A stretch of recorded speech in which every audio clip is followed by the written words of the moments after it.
আসসালামু আলাইকুম। আশা করি তোমরা সবাই অনেক বেশি ভালো আছো। তো তোমাদের রাজশাহী ইউনিভার্সিটির ভর্তি পরীক্ষার তারিখ কিন্তু ইতিমধ্যে পাবলিশড হয়ে গেল। তো তোমাদের অনেকেরই স্বপ্ন রাজশাহী ইউনিভার্সিটিতে একটা টপ সাবজেক্টে পড়া। তো যারা রাজশাহী ইউনিভার্সিটি বিজ্ঞান বিভাগে ভর্তি পরীক্ষা দিবা অর্থাৎ সিইউটিতে যারা ভর্তি পরীক্ষা দিবা, তোমাদের ভর্তি পরীক্ষা আগামী জানুয়ারি মাসের 9 তারিখ অনুষ্ঠিত হবে। তো এতদিন যেহেতু আমরা জানতাম না রাবির ভর্তি পরীক্ষা কবে অনুষ্ঠিত হবে, তো আমাদের একটা ডেডলাইন ছিল না। তো যেহেতু আমরা তারিখটা জেনে গেলাম, তো আমাদের প্রিপারেশন আমরা কিভাবে গুছাই নিব, আমাদের রোড ম্যাপটা কেমন হবে, এটা আমাদের জন্য এখন ক্লিয়ার হয়ে গেল। তো আগামী যে সময়টা আমরা পাচ্ছি, আমাদের যে এই যে আমাদের আগস্ট মাস চলতেছে, সেপ্টেম্বর অক্টোবর নভেম্বর ডিসেম্বর, তো 4 মাসের মতো সময় কিন্তু এখনো হাতে আছে। তো এই সময়টা আসলে কিভাবে কাজে লাগালে রাজশাহী ইউনিভার্সিটির একটা টপ সাবজেক্ট নিশ্চিত করতে পারবা, তার মূলত একটা গাইডলাইন ভিডিও হতে যাচ্ছে এটা। তো রাবির আমাদের ডেট পরবর্তী আসলে কিভাবে প্রস্তুতি শুরু করবা, কোন বই তোমার কেনা উচিত হবে এবং ওই বইগুলা কিভাবে পড়বা একদম প্রাইম থেকে আমি তোমাদের বুঝাই দিব এই ভিডিওতে। তো যারা রাবিতে ভর্তি পরীক্ষা দিবা এবং শুধু পরীক্ষা দিবা না, চান্স নিশ্চিত করতে চাচ্ছ, তাদের জন্য এই ভিডিওটা। তো অবশ্যই ভিডিওটা সম্পূর্ণ দেখবা। ওকে, তো চলো প্রথমে আমরা আসি হচ্ছে মান বন্টন নিয়ে একটু কথা বলবো। তো মান বন্টন নিয়ে একটা কথা উঠছে, সেটা হচ্ছে রিটার্ন অ্যাড হওয়ার জন্য মোটামুটি এদিকে জানানো হয়েছে। তো রিটার্ন নিয়ে আসলে এখন পর্যন্ত কোনো সিদ্ধান্ত গৃহীত হয় নাই। তো যদি আসলে হুট করে রিটার্নটা দেওয়া, এটা তোমার জন্য টাফ হয়ে যাবে। হয়তো এই বছর না হলেও সামনের বছর থেকে রিটার্ন অ্যাড হইতে পারে। তো যখনই আসলে রিটার্নের যদি কোনো আপডেট আসে আমি তোমাদের জানাই দিব। বাট এখন পর্যন্ত আমাদের যে মান বর্ণনটা আছে সেটা আমাদের ক্লিয়ার থাকতে হবে এবং এই অনুযায়ী আমাদের আগাইতে হবে। রিটার্ন থাকুক বা না থাকুক এটা জানাই দিবে, তখন আমরা এটা নিয়ে আগাবো। বাট আগেই মাথা কামানো যাবে না, ঠিক আছে? তো আমরা প্রচলিত ভাবে যে পরীক্ষা হয়ে আসতেছে গত বছর বা তার আগের বছরগুলোতে, আমরা ওই প্যাটার্নটাই ফলো করব। দেখো আমাদের নর্মালি যে মান বর্ণনা হয় রাবি সিমিটে, সেটা হচ্ছে তোমার এখানে 80টা এমসিকিউ থাকবে। 80টা এমসিকিউ প্রত্যেকটা 1.25 করে মার্ক, অর্থাৎ টোটাল তোমার 100 মার্কের পরীক্ষা, ঠিক আছে? 100 মার্কের পরীক্ষা এবং 80টা তোমাদের এমসিকিউ থাকবে। তার মধ্যে দুইটা পার্ট তোমার থাকবে, একটা হচ্ছে আবশ্যিক অংশ এবং হচ্ছে ঐচ্ছিক অংশ। তো আবশ্যিক অংশে কি কি থাকবে দেখো, পদার্থবিজ্ঞান, রসায়ন এবং আইসিটি। পদার্থ 25টা এমসিকিউ, রসায়ন 25টা এমসিকিউ এবং আইসিটিতে 5টা এমসিকিউ, টোটাল 55টা এমসিকিউ তোমার আবশ্যিক অংশে থাকবে। এবং তুমি যদি ঐচ্ছিক পার্টে আসো, 3টা অপশন তোমাকে দেওয়া থাকবে এবং এটা কিন্তু তোমার ওএমআর এ সিলেক্ট করতে হবে। অনেকে তোমরা ওএমআর এ যারা সিলেক্ট করে না, তাদের কিন্তু রেজাল্টটাই বাতিল হয়ে যায়। অনেকের রেজাল্ট এরকম ভাবে বাতিল হয়েছে, দেখা গেল খুব ভালো পরীক্ষা দিছে, তবু এই একটা জিনিস ভুল করার কারণে তার কিন্তু রেজাল্টটাই আসে না। কারণ এখানে আবশ্যিক এবং ঐচ্ছিক অংশে আলাদাভাবে পাস করতে হয়, ঠিক আছে? সাবজেক্ট ওয়াইজ এখানে আলাদা পাস নাই, কিন্তু তোমাকে আবশ্যিক অংশ এবং ঐচ্ছিক অংশ দুইটাতে আলাদাভাবে পাস করতে হবে, ঠিক আছে? তো তুমি যদি ভরাট পূরণ না করো, তোমার জন্য টাফ হয়ে যাবে। তো তুমি আগে থেকে সিদ্ধান্ত নিয়ে রাখবা তুমি আসলে কি দাগাবা। তুমি যে কোনো একটা অপশন সিলেক্ট করতে পারবা। তুমি হয় গণিত প্লাস জীববিজ্ঞান, তাহলে 25টা এমসিকিউ তোমাকে দাগাইতে হবে। এটা সবচেয়ে বেস্ট হয়, কারণ এটা দাগাইলে তুমি হচ্ছে সবগুলা সাবজেক্টের জন্য অ্যাভেলেবল থাকবা। তখন গণিত এখানে কিন্তু শিফট বা ভাগ করা থাকে, তারপর সাবজেক্ট গুলো ভাগ করা থাকে, বুঝছো? এখানে তোমার গণিত দাগাইলে গণিত রিলেটেড সাবজেক্ট গুলো পাবা। যদি তুমি জীববিজ্ঞান দাগাও, সেক্ষেত্রে জীববিজ্ঞান রিলেটেড যে সাবজেক্ট গুলো আছে সেগুলো তুমি পাবা। আর দুইটাই যদি দাগাও, অর্থাৎ 1 নম্বর অপশনটা, তাহলে তুমি সবগুলো সাবজেক্টের জন্য তুমি এখানে চয়েস দিতে পারবা, তোমার চান্স পাওয়াটা সহজ হবে। আর যেমন দেখো গণিত দাগাও, শুধু গণিত দাগাইলা, তাহলে জীববিজ্ঞান রিলেটেড সাবজেক্ট পাবা না। শুধু জীববিজ্ঞান দাগাইলে গণিত রিলেটেড সাবজেক্ট গুলো তুমি পাবা না। তো এটা হচ্ছে সিম্পল হিসাব, এখান থেকে যে কোনো একটা তোমাকে সিলেক্ট করতে হবে। এবং পাস মার্কের যে বিষয়টা, আবশ্যিক অংশে পাস মার্ক, আবশ্যিক অংশে তোমার যে পাস মার্ক সেটা হচ্ছে 25, তোমাকে অবশ্যই 25 পাইতে হবে। যদি 25 না পাও, সেক্ষেত্রে তোমার কিন্তু ফেল। এবং ঐচ্ছিক যে অংশ, এই ঐচ্ছিক অংশে তোমার যে পাস মার্ক, এই পাস মার্ক হচ্ছে তোমার 10, তুমি যদি 10 না পাও তোমার কিন্তু ফেল। তো এই জিনিসটা অনেকে আসলে জানো না, যার কারণে তোমরা কিন্তু ওই ম্যাক্সিমাম সেক্ষেত্রে ফেল করে। রাবিতে দেখবা অনেক পরীক্ষা দেয় বাট পাস করতে পারে না, ঠিক আছে? এই কিছু না কিছু ভুল করে আসে বা এই জিনিসটা তাদের জানা নাই। ওকে, আচ্ছা, তো চলো আমরা একটু বুক লিস্টের দিকে যাই। তো বুক লিস্টটা আমাদের জন্য খুবই ইম্পর্টেন্ট, কারণ পড়া অলরেডি তুমি শুরু করতেছো বাট বুঝতেছো না আসলে কোন বই তুমি ফলো করবা। এটা তোমার জন্য আসলে অনেকটা টাফ হয়ে যায়, ঠিক আছে? আর যেহেতু এবছর তোমার সিলেকশন নাই, সবাই পরীক্ষা দিতে পারবা। আবার তোমার হচ্ছে কেন্দ্রও কিন্তু দুইটা বাড়াই ফেলছে, সিলেটে কেন্দ্র দিছে এবং ময়মনসিংহে। তো তোমাদের জন্য কিন্তু কম্পিটিশন এই বছরটা বেশি হচ্ছে। তো আগে থেকেই একটু প্রিপারেশন নিয়ে নাও, কারণ দেখবা যে রেজাল্টের দিন, দেখো ভর্তি পরীক্ষায় প্রত্যেকটা এমসিকিউ এর মার্ক যেহেতু 1.25 করে, তার মানে তোমার আসলে এখানে 1 মার্কের অ্যান্সার দিবে না, ঠিক আছে? যেমন তুমি যদি তোমার কামলা খাটাও, অন্য মানুষজন দেয় 400 টাকা, তুমি যদি 500 টাকা দাও, তুমি অবশ্যই 500 টাকার কাজ করাই নিবা তাকে, তাই না? তো তোমাকে যেহেতু 1.25 করে মার্ক দিতেছে, তার মানে 1.25 মতো প্রশ্নই তোমাকে দিবে। প্রশ্নগুলো একটু ট্রিকি থাকে, সব প্রশ্ন ট্রিকি থাকে এমন না, কিছু প্রশ্ন থাকে এবং কিছু প্রশ্ন তোমার সহজ থাকে, সহজগুলোর মধ্যে আবার ট্রিক দিয়ে দেয়। তো রাবির প্রশ্ন প্যাটার্নটা, গত বছরের প্রশ্ন প্যাটার্নটা কিন্তু একটু স্ট্যান্ডার্ড ছিল, কাটমার্কটা কম হয়েছে, ঠিক আছে? প্রশ্ন কঠিন বা স্ট্যান্ডার্ড একটু বেশি হইলে, হাই লেভেলের স্ট্যান্ডার্ড হয়ে গেলে প্রশ্ন কিন্তু তোমার হচ্ছে এদিকে কাটমার্কটা কমে যায়। আর এবার যেহেতু ফুল সিলেবাস, তো কাটমার্কটা আরো একটু কমে যাওয়ার সম্ভাবনা আছে। তো এটা নিয়ে প্যারা খাওয়ার দরকার নেই। দেখো পরীক্ষা ফুল সিলেবাসে হচ্ছে, আর পড়বো আমরা কি, প্রশ্ন ব্যাংকটা আমরা আগে সিলেক্ট করবো। কারণ প্রশ্ন প্যাটার্ন যদি আমার বুঝতে চাই, তো অবশ্যই আমাকে প্রশ্ন ব্যাংকটা কি কি কিনা দরকার বা কোন প্রশ্ন ব্যাংকটা কিনা দরকার, এটা আমার জানা জরুরি। দেখো প্রশ্ন ব্যাংকের ক্ষেত্রে সবচেয়ে ভালো যে প্রশ্ন ব্যাংক রাবির জন্য আমার দেখা, আমি দেখে আরো 4 বছর ধরে তোমাদের গাইডলাইন নিচ্ছি, পড়াচ্ছি, তো সেখান থেকে অভিজ্ঞতা থেকে আসলে যে প্রশ্ন ব্যাংকটা ভালো লাগে সেটা নিয়ে তোমাদের সাথে কথা বলতেছি, ঠিক আছে? তো তোমার যদি অধ্যায় ভিত্তিক, আসলে মেইনলি এখন তোমার অধ্যায় ভিত্তিক প্রিপারেশনটাই নিতে হবে। তো অধ্যায় ভিত্তিক প্রিপারেশনের জন্য বাজারে একটু ভালো যে প্রশ্ন ব্যাংকটা আছে আসপেক্ট সিরিজের, যেহেতু আসপেক্ট একটা পুরাতন একটা প্রকাশনা, ঠিক আছে, প্রথম থেকেই তারা কিন্তু অ্যাডমিশন নিয়ে কাজ করতেছে। তো তাদের যে রাবি নলেজ বইটা আছে এটা তুমি দেখতে পারো, কারণ এটা অধ্যায় ভিত্তিক প্রশ্ন ব্যাংক। আর এই মুহূর্তে যখন তুমি প্রথম থেকে শুরু করবা একটা অধ্যায়ে, যেমন ভেক্টর চ্যাপ্টারটা, এই ভেক্টর চ্যাপ্টারটা কেমন প্রশ্ন আসে এটা তোমার জন্য জানানো জরুরি। এটা হলো একটা বিষয় অধ্যায় ভিত্তিক। এবং তুমি যখন রিভিশন ফেজে চলে যাবা, তো লাস্ট দিন, ঠিক আছে, তখন তোমাকে একটা টোটালটা, আসলে টোটাল চ্যাপ্টার থেকে কেমন প্রশ্ন আসে এটা তোমার জন্য জরুরি। তো তোমাকে অধ্যায়ভিত্তিক প্রশ্নগুলো জানা জরুরি এবং তোমার হচ্ছে ইয়ার ওয়াইজ প্রশ্নগুলো জানা জরুরি। তো ইয়ার ওয়াইজ প্রশ্নগুলো তুমি কালেক্ট করে নিতে পারো, পিডিএফ বা যে কোনো কিছু কালেক্ট করে নিতে পারবা। বাট এখন যেহেতু তোমার প্রিপারেশন শুরু করতে হবে, তার জন্য তুমি অবশ্যই একটা অধ্যায়ভিত্তিক প্রিপারেশন নেওয়ার জন্য একটা প্রশ্ন ব্যাংক তুমি কালেক্ট করবা।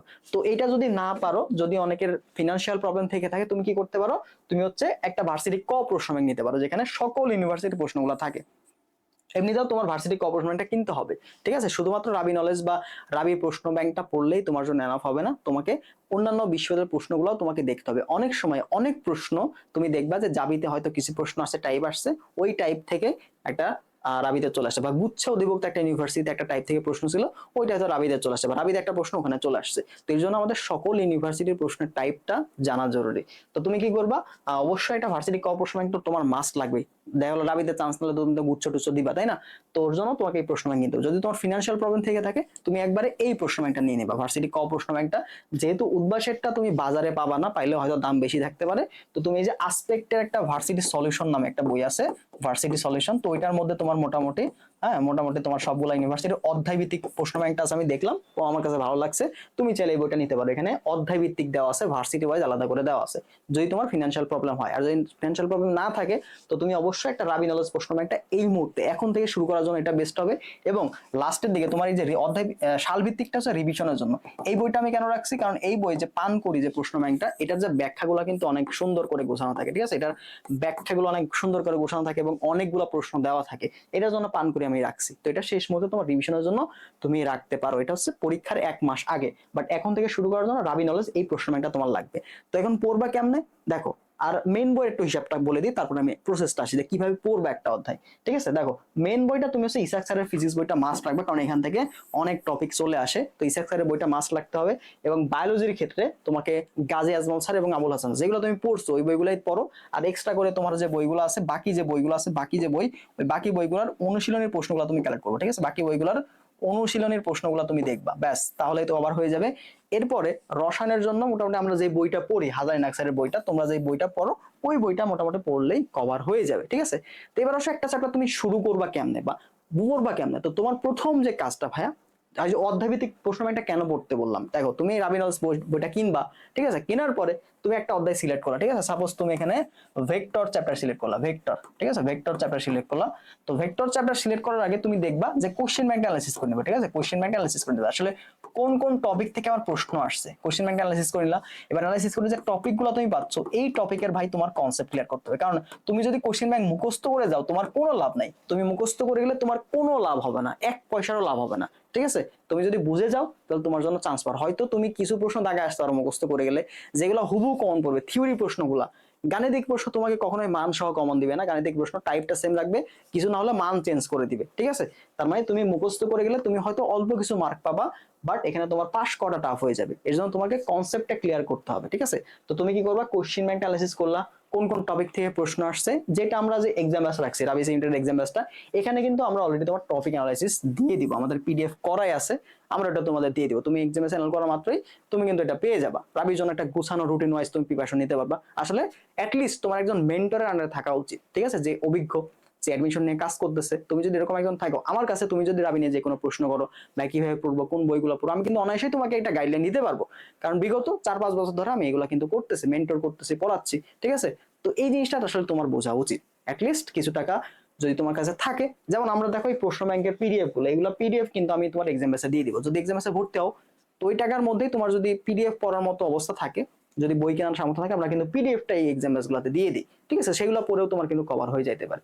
তো অনেকগুলো ফিচার, তুমি কিন্তু পাবা এক্সাম বেসগুলোতে, যেটা একটা গাইডলাইনের মধ্যে থাকবা, একটা রুটিনের মধ্যে থাকবা, নিয়মিত এক্সামগুলো দিবা, নিয়মিত পড়বা, পড়ার পরে তুমি কি কি পড়তেছো, যে প্র্যাকটিসটা। একটা শিক্ষার্থী আমাকে গতবার বলছে ভাই আমি অনেক পড়ছি, বাট আমি এখন এক্সাম দিতে গিয়ে বুঝতেছি আসলে আমার গ্যাপটা কোথায়। এই যে এই জিনিসটা তুমি যদি পরীক্ষার 10 দিন আগে রিয়েলাইজ করো, লাভ আছে বলো? এখন থেকে তোমাকে রিয়েলাইজ করতে হবে আসলে ভুলগুলো কোথায় হচ্ছে। এর জন্য তোমার এক্সাম ডাটা কিন্তু অনেক বেশি ইম্পর্টেন্ট, আর যদি একটা গাইডলাইনের মধ্যে থাকতে পারো সেটা তো আরো ভালো।